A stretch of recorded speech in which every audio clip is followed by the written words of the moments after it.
చంద్రబాబు నాలుగోసారి ముఖ్యమంత్రిగా బాధ్యతలు చేపట్టాక జరుగుతున్న మహానాడు అంగరంగ వైభవంగా జరుగుతోంది. ఎన్టీఆర్ జయంతి సందర్భంగా మహానాడులో రెండో రోజు ఆసక్తికర పరిణామాలు చోటు చేసుకున్నాయి. ఆర్టిఫిషియల్ ఇంటెలిజెన్స్ పెరుగుతున్న ఈ రోజుల్లో మహానాడు వేదికపై ఎన్టీఆర్ ఏఐ ప్రసంగం తెలుగు తమ్ముళ్లను ఉర్రూతలూగించింది. ఎన్టీఆర్ నోటి వెంట చంద్రబాబు, లోకేష్లపై ప్రశంసలు వెల్లువెత్తడం, అమరావతి రాజధానిని ఆశీర్వదిస్తూ ఆయన ప్రసంగం సాగడం మహానాడులో ప్రత్యేకంగా నిలిచింది. సీఎం చంద్రబాబు ప్రత్యేకంగా ఎన్టీఆర్ సేవలు కొనియాడుతూ క్యాడర్లో జోష్ నింపారు.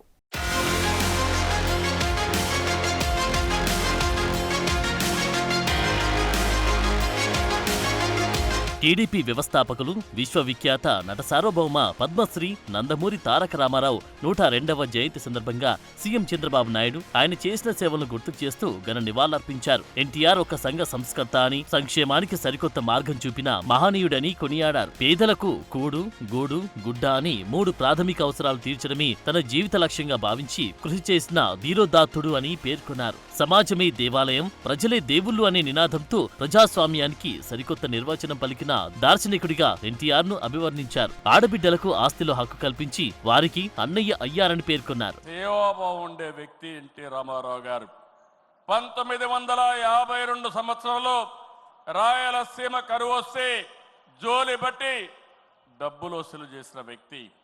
1962లో భారత చైనా మధ్య యుద్ధం వస్తే విరాళాలు సేకరించిన వ్యక్తి.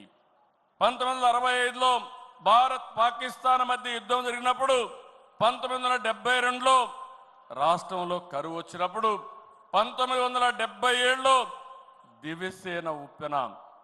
దివిసీమ ఉప్పెన మీరు చూస్తే వేలాది మంది చనిపోయారు.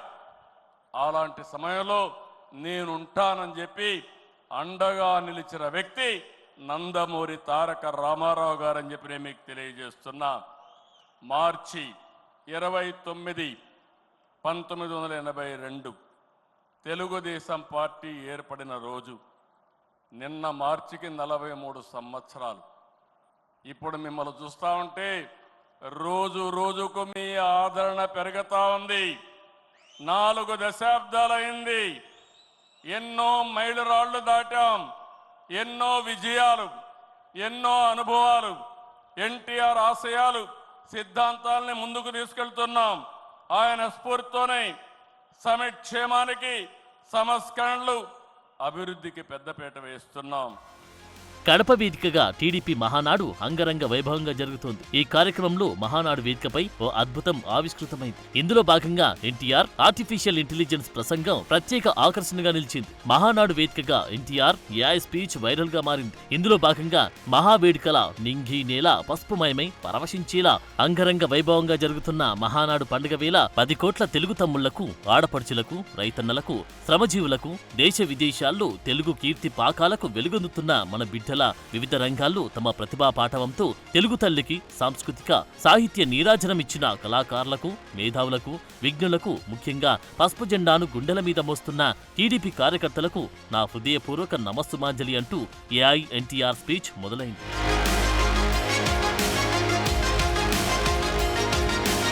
ఇదే సమయంలో సరిగ్గా 43 ఏళ్లైంది నా తెలుగువారి కోసం, నా తెలుగువారి ఆత్మగౌరవం నిలవడం కోసం తెలుగుదేశం పార్టీని స్థాపించి అని ఏఐ ఎన్టీఆర్ గుర్తుకు చేశారు. నేను స్థాపించాను అనే కంటే పుట్టింది అని చెప్పడమే సరైందని అన్నారు. మహావేడుకల నింగి నేల పసుపుమయమై పరవశించేలా అంగరంగ వైభవంగా జరుగుతున్న మహానాడు పండుగ వేళ 10 కోట్ల తెలుగు తమ్ముళ్లకు, ఆడపడుచులకు, రైతన్నలకు, శ్రమజీవులకు, దేశ విదేశాల్లో తెలుగు కీర్తి పతాకాలుగా వెలుగొందుతున్న మన బిడ్డలకు, వివిధ రంగాలలో తమ ప్రజ్ఞా పాఠవంతో తెలుగు తల్లికి సాంస్కృతిక, సాంకేతిక, సాహిత్య నీరాజనమిచ్చిన కళాకారులకు, మేధావులకు, శాస్త్రజ్ఞులకు, విజ్ఞులకు, ముఖ్యంగా నా పసుపు జెండాను కుండెల మీద మోస్తున్న తెలుగుదేశం కార్యకర్తలకు నా హృదయపూర్వక నమస్సుమాంజలి. సరిగ్గా 43 ఏళ్లయింది నా తెలుగు వారి కోసం, నా తెలుగు జాతి ఆత్మ గౌరవం నిలపడం కోసం తెలుగుదేశం పార్టీ స్థాపించి, నేను స్థాపించాను అనే కన్నా పుట్టింది అనాలేము. పార్టీ ఆవిర్భవించిన నాడు ప్రారంభించిన పథకాలు, నేడు చంద్రబాబు నేతృత్వంలో రూపుదిద్దుకున్న సంక్షేమ పథకాలపై ప్రశంసల వర్షం కురిపించారు ఎన్టీఆర్. ఈ నేపథ్యంలోని మంత్రి నారా లోకేష్ ప్రస్తావన తీసుకొచ్చారు. ఇందులో భాగంగా మానవ సేవలో పార్టీ కార్యకర్తలు, సామాన్యులకు అండగా ఉంటున్న నా మనవడు లోకేష్ ను చూస్తుంటే ముచ్చటేస్తుంది. నా వారసత్వానికి వన్నె తెస్తున్నాడు లోకేష్. ఇది చూసి బలా మనవడా బలా అంటూ మురిసిపోతుంది నా మనసు అంటూ సాగింది ఎన్టీఆర్ ప్రసంగం. ఇంత ఆదరవు కల్పించడానికే ఆనాడు కిలో 2 రూపాయల బియ్యం పథకం పెట్టాను. అటువంటిది P4 కార్యక్రమంతో పేదకు పేదరికం నుండి విముక్తిని కలిగించి బంగారు కుటుంబంగా తీర్చిదిద్దే చంద్రబాబు ప్రణాళిక అహో అద్భుతం, మహాద్భుతం. శాతవాహన సామ్రాజ్యానికి ఒకప్పటి రాజధాని నగరంగా బాసిల్లిన అమరావతి పేరిట నేడు నిర్మాణం జరుపుకుంటున్న ఆంధ్రుల రాజధాని నగరం దేవేంద్రుడు సైతం అసూయ పడేలా, మయూరి సైతం అప్పుల పడేలా రూపుదిద్దుకోవాలని మనసారా దీవిస్తున్నాను. క్రమశిక్షణాపూరితమైన అభ్యుదయ సమాజ నిర్మాణ శక్తిగా యువతను మలచడం కోసం ఆనాడు నేను కలను కన్నాను.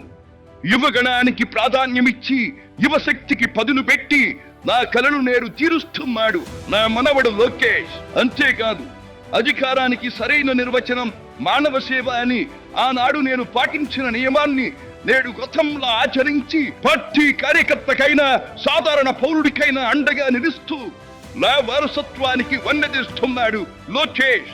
గగనసీమ నుండి ఇది చూసి అయ్యా రే ఫలా ఫలా మనవడా ఫలా అని మురిసిపోతోంది నా మనస్సు.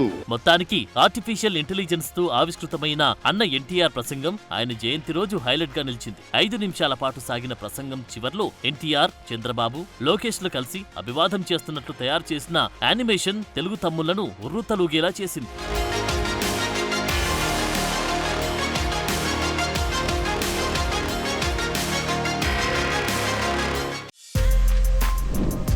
For more videos like this, subscribe Big TV channel.